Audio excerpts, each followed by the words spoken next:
give a warm welcome to Miss Vicky Benzing.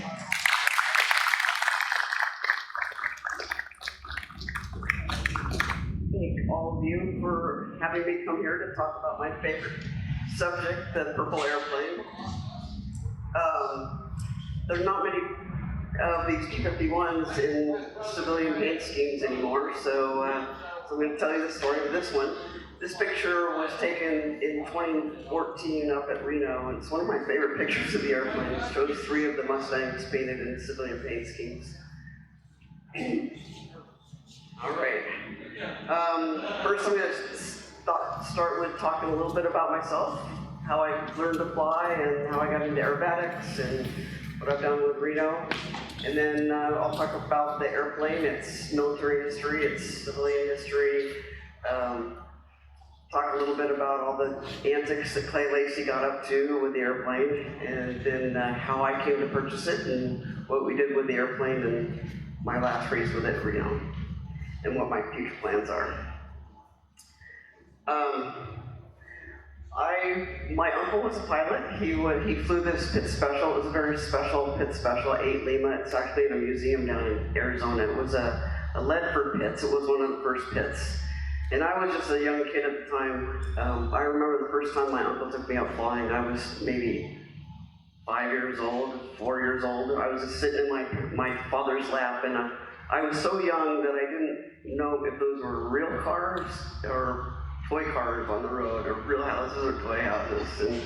And so I did grow up with aviation, but I never thought that that was something that I could do. My uncle was bigger than life to me. He was an air race pilot, he was an air show pilot, but I was just a young girl that grew up in San Jose, middle class neighborhood.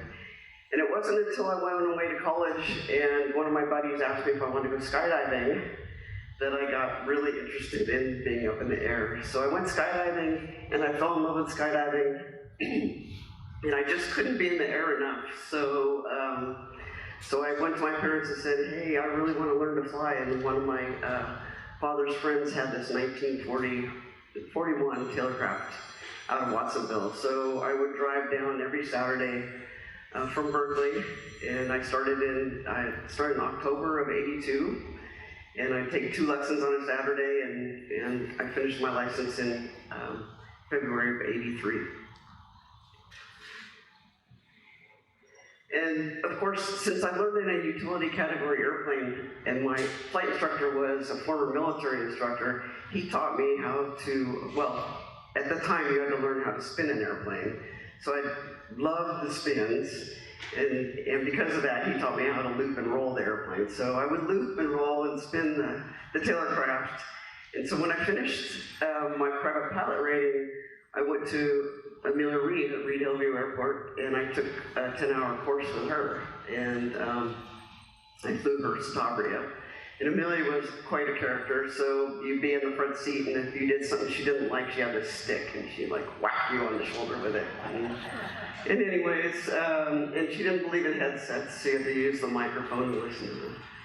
She would fall asleep and mysteriously wake up on final when she heard the engine cut back. But so after that, I bought a little Luscombe.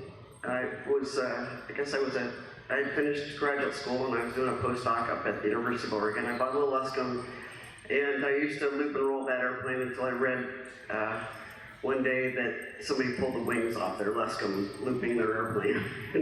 So I decided that was probably not good. And then I got kind of busy with my career. I worked in Silicon Valley. I worked for a company that made the equipment that makes semiconductor chips. And I did that for a number of years. And then along comes Wayne Hanley, who gives a talk at our airport. And I go for a ride with him in his Extra 300, and he tumbles the airplane. And I'm like, oh my God, that was the most amazing thing I've ever done. And so I think it was maybe a month later, I went out and bought an Extra. And by that time, I could afford to buy an Extra because I'd been working in Silicon Valley, and I was in high tech at a really good time to be in high tech. They were handing out stock options, and it was sort of the run up to the 2000s. So learned to fly aerobatics in the extra. I joined the International Aerobatic Club. I started competing in aerobatics. Went to the nationals, competed all the way up to the advanced level. And then I decided that was just really what I wanted to do, so I stepped down from my vice president job in a $2 billion technology company and started to pursue the aerobatic flying. And I fully retired in 2012 and started flying air shows full-time, so I've flown all over the country, including at Oshkosh. So that's a picture of me and my extra. And there's a picture of me and the steerman at Oshkosh on an upline. You can see the Oshkosh runway in the crowd there. My friend, my really good friend Lee Beal was a Reno rail racer, and we based at the same airport. And one day he sent me an email and said, "Come play in my sandbox," like literally a sandbox out in the desert.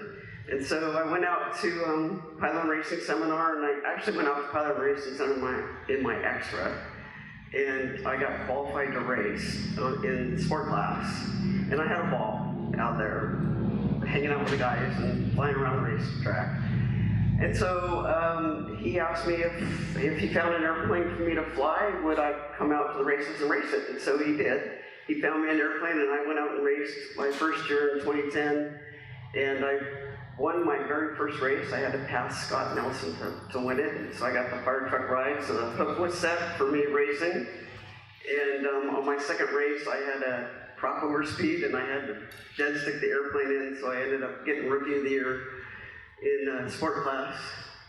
And then along around 2013, one of my friends asked me if I wanted to race jets. And of course, yeah, don't tease me.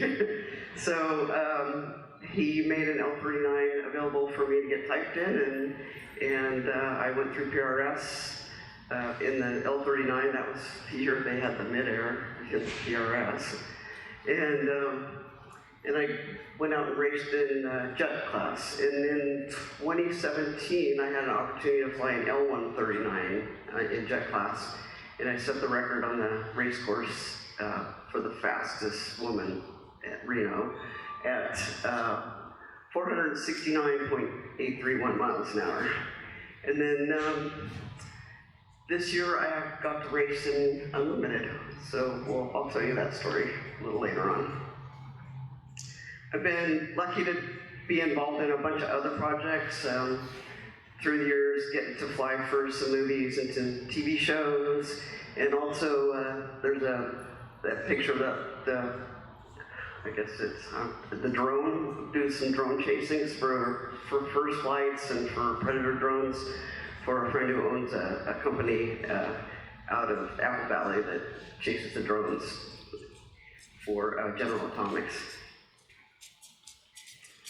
All right, well, moving on to my airplane, which is what you came to see. My airplane was born in California. It was accepted in Inglewood, and it was just shortly before the end of the war, so it was less than a year before the end of the war that my airplane was built, and so it never saw action. When the war ended, it just kicked around in the southern part of the United States, and then it was put into storage for a few years before being terminated from the inventory and getting sent up to Canada. So these are the original records from my aircraft being in the Air Force. And Nick Veronico, who's an aircraft historian, provided me this information. When it went up to Canada, these are the records for when it was up in Canada with the Royal Canadian Air Force. It was I guess its number was 9595, and it served up in the Vancouver, Canada area. And if you look at my airplane, you can tell it was an RCAF airplane because right behind the canopy there's a little door that opens up that would have gone to a little fuel tank that would put fuel into the oil for cold weather operations for starting. It was sold out of the Crown Assets Corporation in 1960 to a fellow named James DeFuria. James DeFuria purchased a block of aircraft, like 71 aircraft, and he had some grand plans for these aircraft, but mine ended up with a tail number 6517 Delta. Then I'm not going to read this, but it's just to make the point that it was brokered like day after day for a few brokerages, and then ended up with a company called North American Maritime Corporation out of Cambridge, Massachusetts. I haven't been able to find any information on the corporation, but when I acquired the airplane, it had like 12 antennas on it. So I'm kind of guessing that maybe it was used as an antenna test bed. But in any case, North American Maritime Corporation took it to the Trans-Florida Corporation, Trans-Florida Aviation, and it became an executive Mustang. So it's not really truly a Cavalier Mustang because it doesn't have the tail, but they made the modifications of putting in the baggage door, a second seat, a new interior, new paint, and the paint was yellow at the time. And they upgraded the instrument panel to what you could see as a 1960s version of an instrument panel. So when I acquired the airplane, it had this instrument panel and this upholstery, and it was quite a nice 1960s airplane. So after North American Maritime had it for a few years, it transferred hands twice, and then it went up to Idaho to a fellow in Idaho. And this is a picture I found on the internet of the paint scheme of the airplane while it was up in Idaho. So this would have probably been what it was after it came out of the Cavalier factory. So I'm going to stop the story there and tell you a little bit about Clay Lacey. A young Clay Lacey was an airline pilot in his early 30s, and he was traveling through Reno, and he saw a flyer for the inaugural Reno Air Races. So he called up his buddy Al Paulson, who would later be the founder of Gulfstream. And Al was an aircraft broker at the time, and he said, "Hey Al, I'd like to race in the Reno Air Races. I think you should get a Mustang and for me to race in." Clay didn't own an airplane at the time. So it just so happened that the fellow in Idaho with the yellow Mustang had called Al the day before, wanting to trade his Mustang for a Cessna 310 that Al had for sale. And so Al called the guy back and said he'd trade the Mustang for the Cessna 310. So the Mustang plus $10,000 for the Cessna 310. And so Al got the airplane for what they estimated was about $7,500. And Al later sold it to Clay in 1967, when Clay was 34 years old, for $12,500, and he sold the airplane plus a couple engines with it. So I guess the airplane's appreciated quite a bit. So the airplane was yellow, and I'm going to let Clay tell the story of how the airplane became purple and the significance of purple to the FedEx logo. Let's see.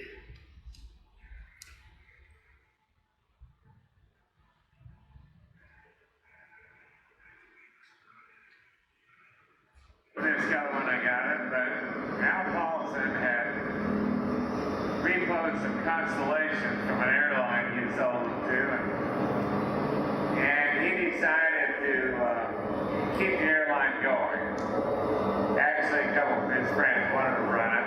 They sent him Lockheed and the big one, and anyway, Al bought some. His wife decided that she would call it the Orchid Flight. We were flying to Hawaii. So Al told his purchasing agent to buy 50 gallons of orchid or purple paint.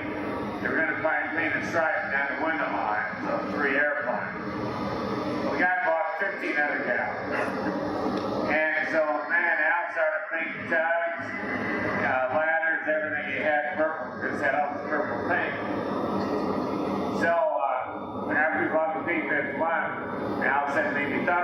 color you want to paint it?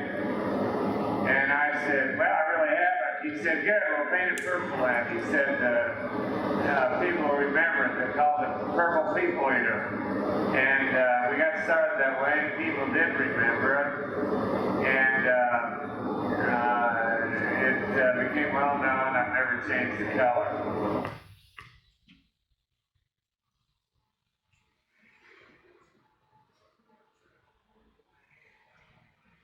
The T-51 is a good friend of mine by the name of Rick Runyon. He was on my social pit crew that always come to Reno. And he was hired by Fred Smith at Federal Express before they started Federal Express to come up with an image for Federal Express. And he said he asked Fred Smith what color he would like. He said, well, I don't really care, but I want a color that everybody remembers. So he said, well, he decided the purple. With Federal Express, first with the business, they had all the little trucks running around picking up packages, smaller trucks, and they had the Falcon airplanes, and they had a lot of purple on them. And so the reason was this airplane here, and I think they still have a little purple on Federal Express trucks and airplanes, not as much as they had, but evidently he was right, and Al Paulson was right, people remember purple.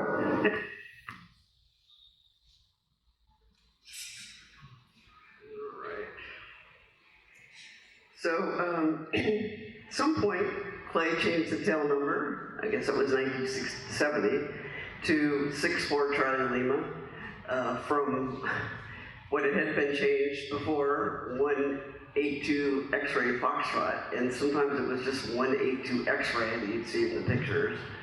Don't know why. But anyways, he changed it to 64 Charlie Lima. And I always thought the 64 as the race number was because it was the inaugural Reno Air Races. But really, Clay says it's because of Paul Mance, the Bendix Trophy winner. His number was 46, so Clay thought that it would bring him some luck if he used those two digits and just transposed them to 64. So that's how they got the race number of 64. Clay flew a lot of air races in it. He raced at Reno from 1964 to 1972, and if you look, he always missed placing. He was always third up until 1970 when he actually won the national championship. And then he didn't finish the race in 71, and he ended up in fourth in 72, his last year of air racing. The logbooks that I got with the airplane, I was missing all the early logs, so all the logs before Clay were gone. But Clay had taken the logs that he had and he annotated all the logs with some stories.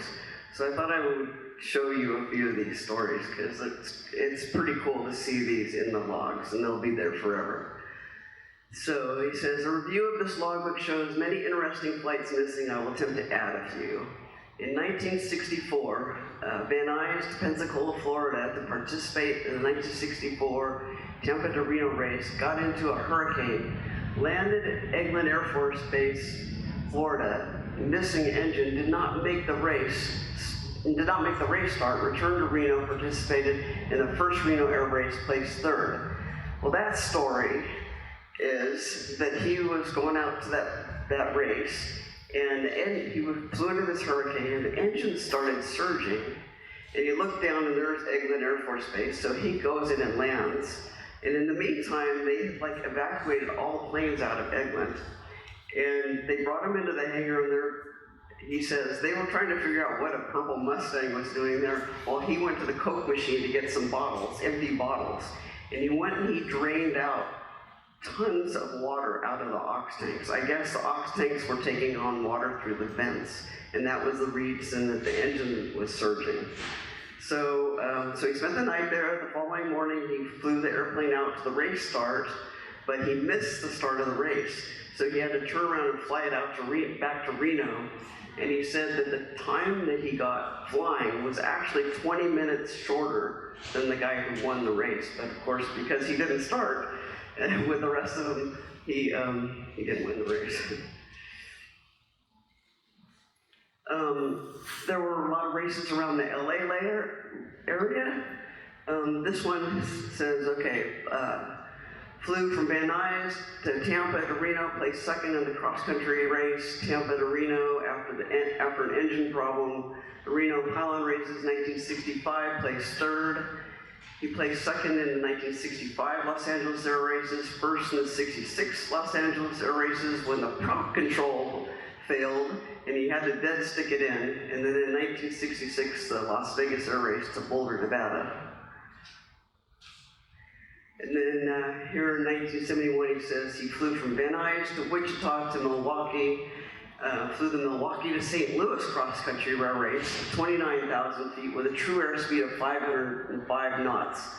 He says the controller called him up and said he's doing 570 knots across the ground. What kind of plane is he in?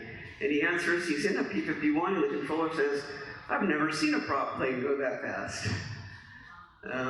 Let's see. He placed first, also placed first in the fighter pilots tournament in St. Louis, then on to Cape May, New Jersey, placed second in an unlimited pylon race, flew to Reading Air Show with Orman Hayden Bailey on his wing in a Sea Fury, met Jack Conroy in a Turbo DC-3 for arrival. Then after Reno, he headed back to Dulles to fly the air show, while Shelton ferried the plane from Dulles to Salt Lake to Van Nuys. And also this year, I placed first in London to Victoria, BC race in the jet class, flying his Lear 24-464 Charlie Lima, which I think is here, right? Yeah.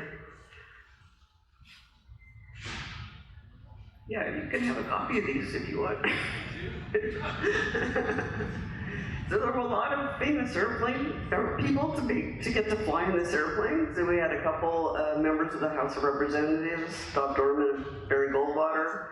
Bob Hoover once flew an air show in my airplane because his airplane was broken. And the airplane was used to scatter the ashes of Edgar Smoot, who was the aircraft design engineer who designed the P-51. So Clay did that in the airplane. My airplane is also a star in a Rebelle model.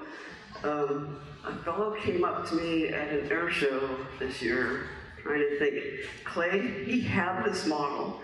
Clay went over to his house, and his dad said, oh, show him your model. So the kid brought the model out, and Clay says, oh, that's my airplane. And the kid was like, no, that's my airplane. He's like, no, I fly that airplane. So he was an adult now that he was telling the story, of course.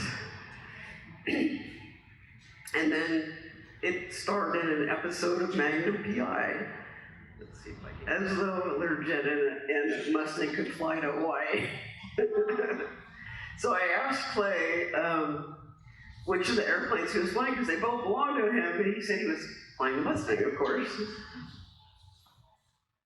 All right, so how did I come to fly a Mustang?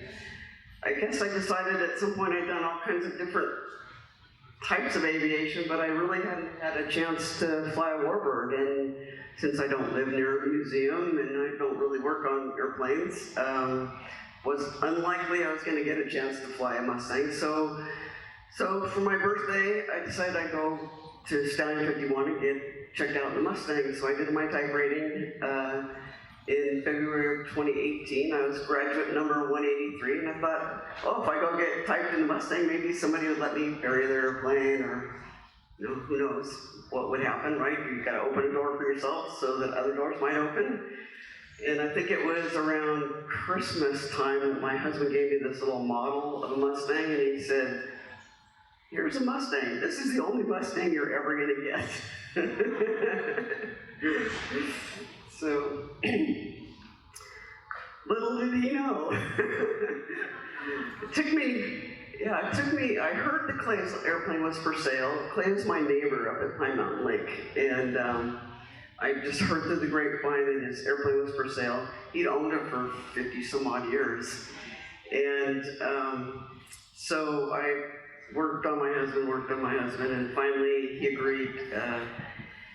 And I think it was at Oshkosh that I asked Clay if he'd let me sell it to me, and he said that he would. And so he recommended that I take it to Steve Hinton Jr. to do the pre-buy, so I did, and Steve did, and this is us in April 2019 during the pre-buy. So after the pre-buy,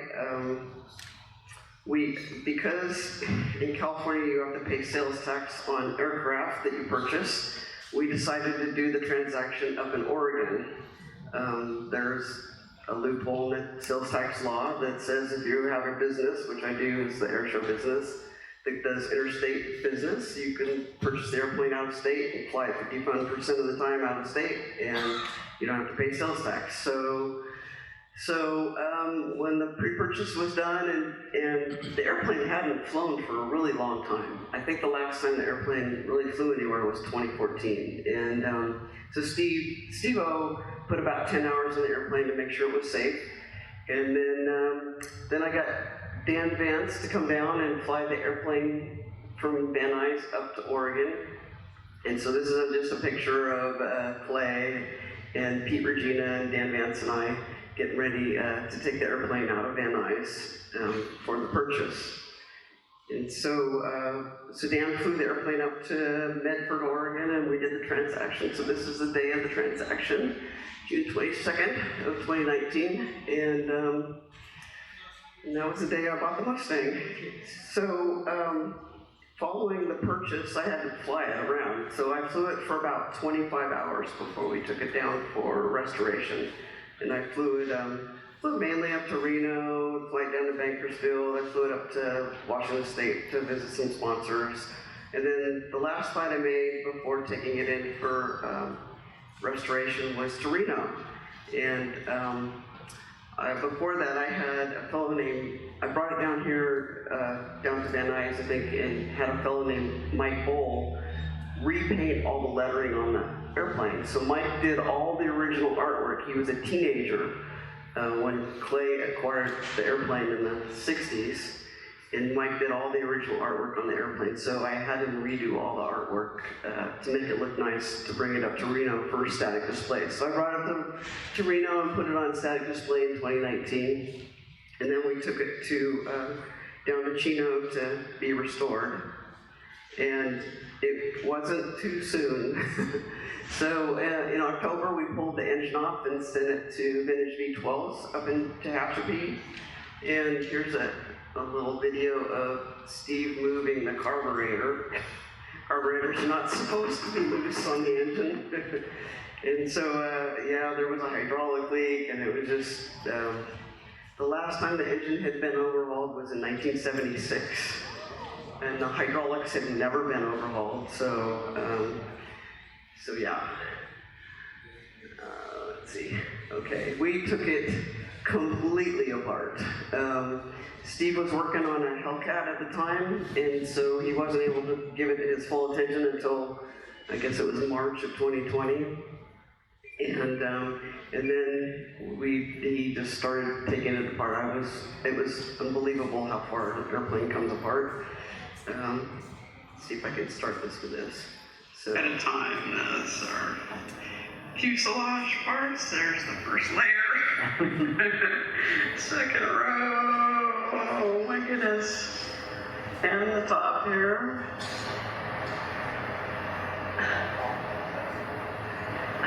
Yeah, I think Clay was a little shocked at how far apart we took it, because he thought it was perfect. The airplane had never been restored, so this was the first restoration. It had a lot of the original aircraft markings. This in the upper left corner is the fuel tank, and that's the original fuel tank, and the original fuel tanks are still in the airplane. They were still good. And then you can see the North American marking on the upper right corner. And then from the time that it was in Canada, it was winterized up at the McDonald Brothers in Winnipeg. Is a little marking from that. And then you can see in the bottom left picture, blue rivets. So back in the day when they were building the Mustangs, they, as a quality control, put blue rivets or red rivets, I think, in the batches of rivets, and my Mustang had the blue rivets. So when they stripped the Mustang back, or stripped all the paint back, they saw the blue rivets. And there were a bunch of pencil marks, alignment marks that the North American factory had when they took it apart. The guys were just amazed at how original the airplane was. The engine actually didn't have much wear, except for the blower. You can see something got in the blower that beat it up. But you could see the corrosion there on the gear, and if you could see better around the water holes and the heads, the engine was pretty corroded from just having sat for so many years. So it was a good thing we took it apart.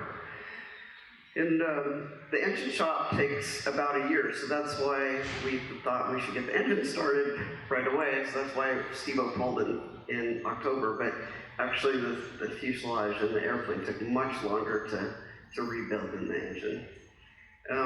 When they did an inspection of the airframe, they didn't find any corrosion anywhere, but they did find a crack in the horizontal piece and the tail that the vertical stabilizer mounts to. And that was kind of a big setback because we hadn't planned to take the tail off, but so we ended up having to take the tail cone off, and they had to build this jig to locate the tail cone so that when they replaced that horizontal piece, it would be straight. Otherwise, the airplane would never fly straight or taxi straight if it wasn't located correctly. So that was probably I don't know, 3-month delay in the project. Here's pictures of it coming together. You can see that it was completely restored inside and out. The only part that we didn't strip and repaint were the insides of the wings.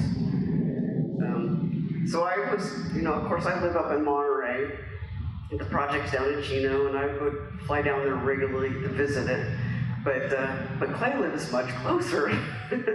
So Clay would go out and visit the project and make sure to keep Stephen going on my project. So here you can see Clay checking on the progress. And this was December of 2021. I had hopes to race the airplane at Reno, and it was only a question of which Reno. And so here's December 2021. Are we going to race Reno 22? Oh yeah, we'll make 22. No, we didn't make 22. Here's the inside of the hell hole, and you can see that the control for the flaps there, and the doghouse where the oil cooler and radiator mount. These are the landing gear and the wheels, and up in the wing section, I put. Clay originally had ox tanks in the airplane where the gun bays were, and they were leaking, so we had new ones built and put in there, and that's the pump up there in the wing for those ox tanks, the fuel pump, and then the overhaul hydraulics are below there.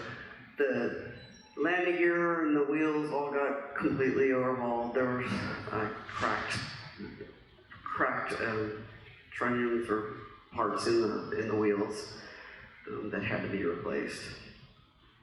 This is the cockpit coming together, so it's 3 different views of as stuff gets added into the cockpit, everything all brand new. And then of course, an instrument panel, the new instrument panel. I decided, well, I had that nice 1960s version of the IFR panel before. I decided that I still wanted to have an IFR panel and not return it back to an original World War II panel, because I want to fly air shows in it and get across country. So, and because I want to do aerobatics, I wanted the full-size instruments, so we put the full-size instruments on the left and put a glass cockpit on the right. And then just another view of it coming together in the cockpit area. In August of, I guess that would be 2022, we had a little paint picking party. This was Clay's 90th birthday in 2022. And so Steve-O sprayed up a bunch of panels, and it was kind of tricky to to pick the paint because we had saved a few panels to color match from the airplane as I received it, but I believe the paint had faded in the sun, and so it was a little pinker than I thought the original paint should be, so we added blue as a toner, and we finally I think we got pretty close to what the original airplane was. So it's just a picture. Paint turned out to be a big problem because that paint came out of Belgium. Don't ask me why, but it caught up somehow in the COVID logistics. Everything gets delayed. We didn't get paint until we ordered it in September. I think we got it maybe March or April of the following year. It was a big delay. Here's a little.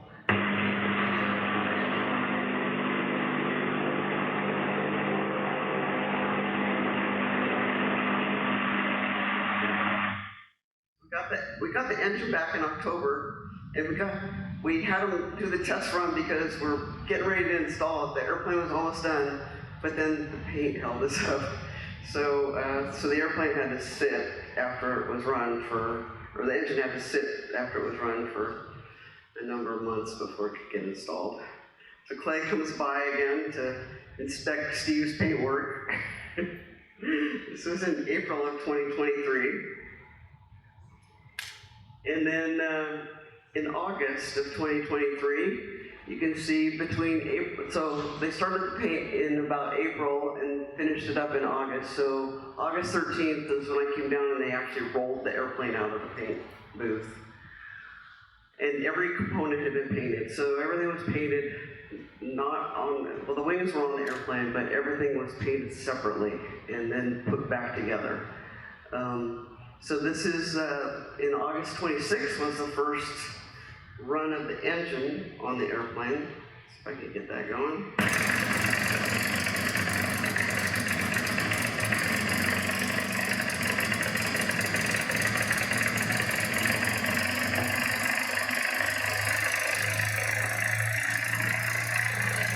Right down. And then August 29th, it made its first flight. So almost 4 years from when I dropped it off to when it made its first flight. And we renamed the airplane Plum Crazy. I think maybe that's how I felt at that point. All right. This is Bring Her Home. So between the 29th and September 1st, I got to fly the airplane out of Chino. Now remember, I had got my type rating in 2018, February, so I had 12 hours with a type rating. And then in 2019, in June, I got the airplane and I flew for 25 hours, so I had 37 hours.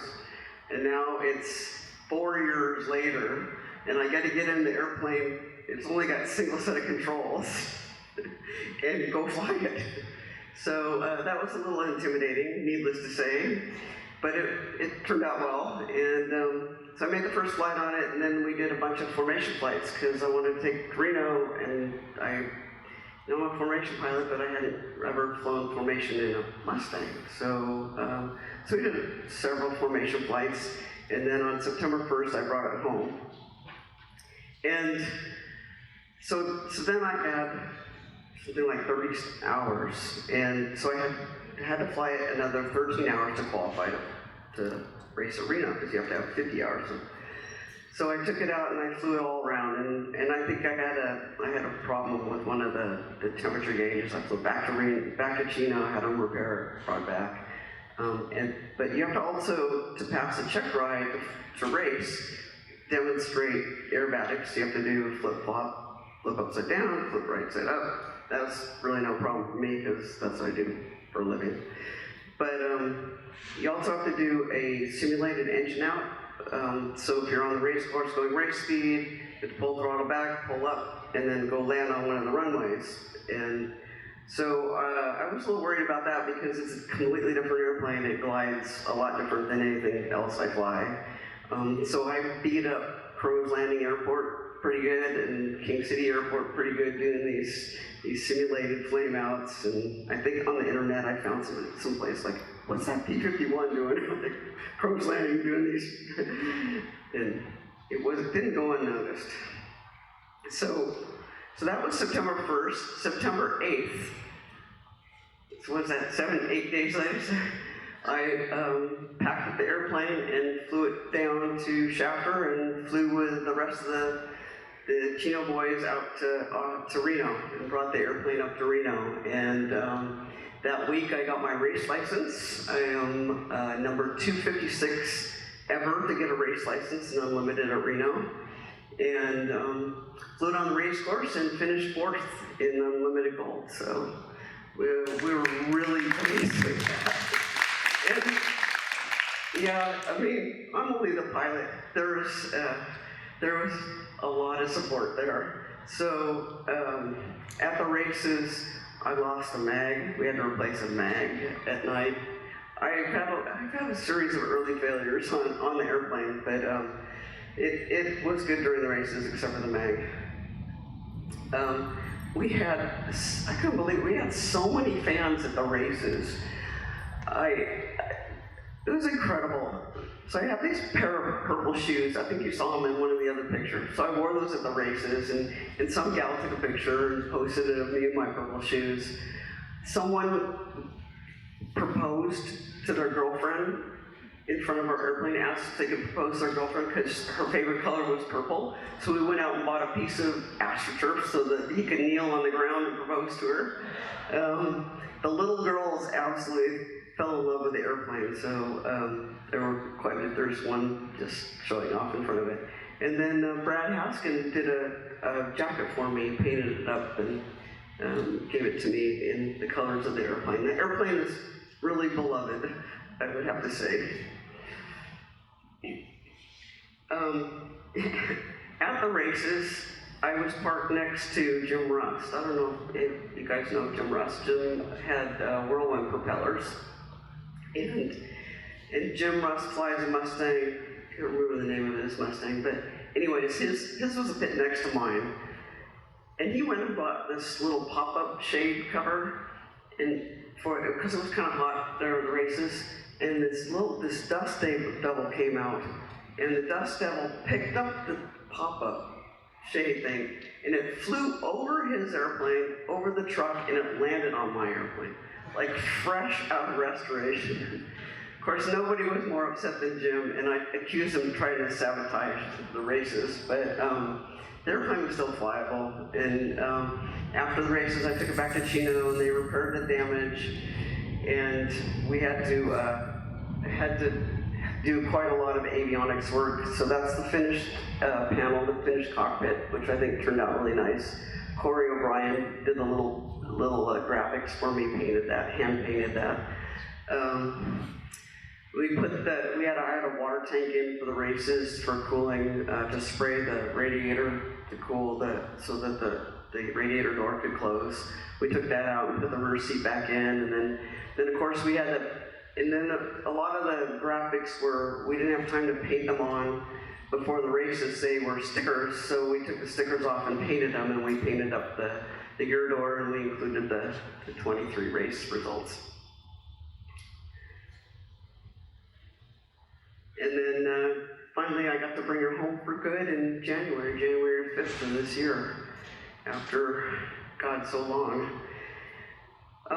So what's next for the Purple Mustang? So this year I was lucky to get to fly it in a bunch of air shows. I think I did 6 or 7 air shows, and 6 looks like in the Mustang.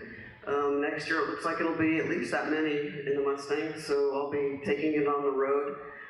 It's my hope and dream to share the airplane with as many people as I can and inspire the next generation as the generation before were inspired by the purple airplane. So that's my deal.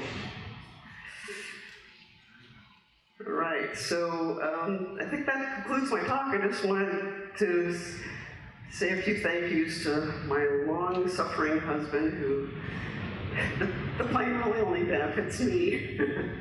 Of course, my friend Clay Lacey, the amazing team at Fire Builders, who just put so much energy and effort into my airplane, and they love it as much as I do. And then California Aeronautical University, they're my sponsor. He helps me pay for the fuel that goes into the airplane. And then Oregon Aero provided the seats for my airplane. Concord Battery provided the battery. Artcraft did a ceramic coating on the outside of the airplane, so it makes it easier to clean bugs. And my many other sponsors that are listed on the other gear leg. So I'm happy to take questions if anybody has a question. Yeah, if anybody has a question, just raise your hand. I'll bring a microphone. Okay, how about a big round of applause? Thank you, guys.